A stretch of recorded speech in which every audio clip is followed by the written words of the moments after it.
The reason for this is because we've got Stone Age brains running around in the 21st century. We are cavemen.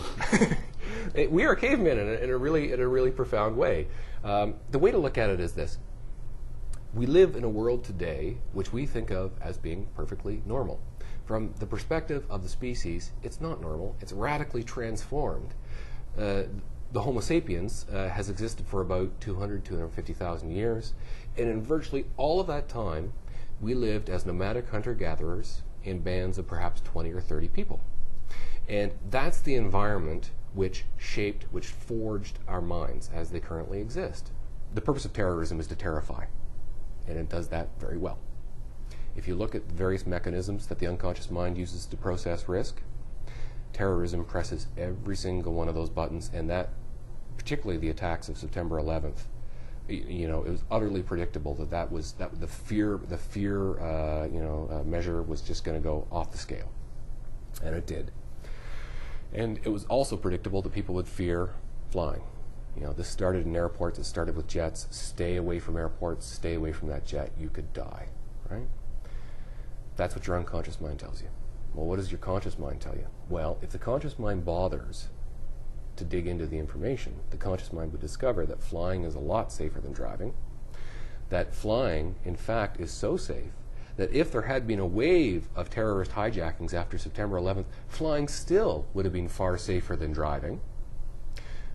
But the media didn't tell people that, the politicians didn't tell people that, and people didn't discover it for themselves. And so you had millions and millions of Americans fleeing airports, but they still have to get around. So what do? They get into what they think is the safety of their car, and they go and they drive. Well, when you have millions of people exchanging a very low-risk activity for an activity which is not terribly risky, but still significantly more risky, you will predictably see a rise in fatalities. And that's what happened.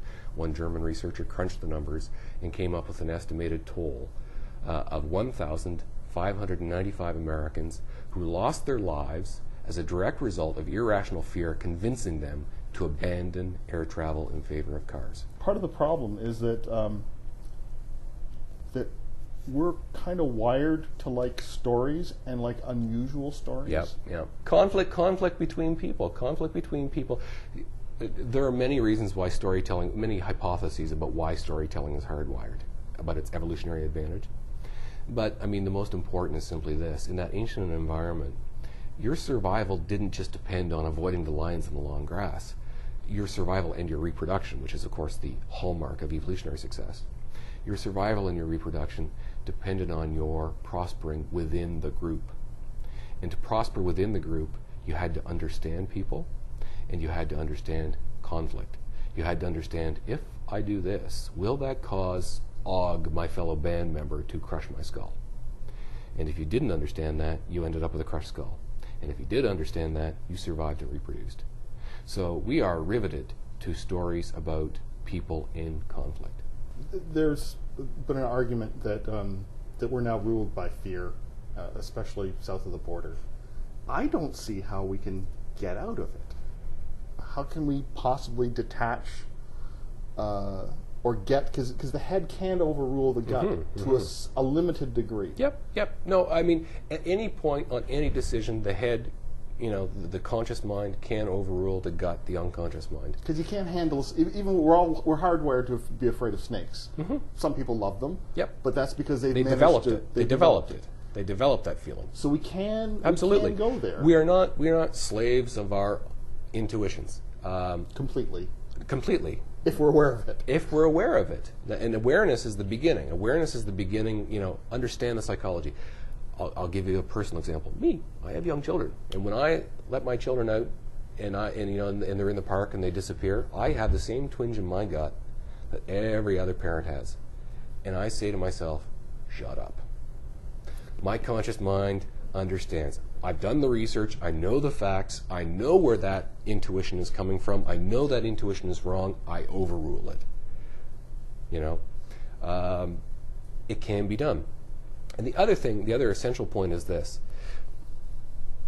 Beyond the individual understanding his or her own psychology and examining his or her own decisions, there are two other essential components in what I like to call the wiring of fear that we see in society. There's the media, and there's that list of individuals and corporations who profit by the promotion of fear. Politicians, activists, corporations, police chiefs, all sorts of folks. They are not compelled to do what they do. It was a choice of the Bush White House after September 11th to talk about terrorism as an existential threat, as World War III, as the defining struggle of our times, as they use this hyper-inflated rhetoric, which of course just took the irrational fear of Americans and blew it up, right? That was a choice. They did not have to do that. They could have turned around and said, you know what, we take terrorism seriously, we're going to get these bastards, but on the other hand, it's important for the ordinary American to understand that these terrorists are weak, and the risk that they pose to any individual is actually so small it's effectively zero. They never said that.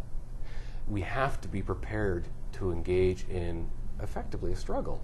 They will argue. Your conscious mind and your unconscious mind, if you are determined to get the facts and think about these things rationally and overrule, it's an argument. And you have to be prepared to be tough and draw a line and say, no, I'm going to prioritize reason. Reason comes first. The book is Risk, The Science and Politics of Fear. I've been speaking with the author, Dan Gardner, and Risk, published by McClelland and Stewart.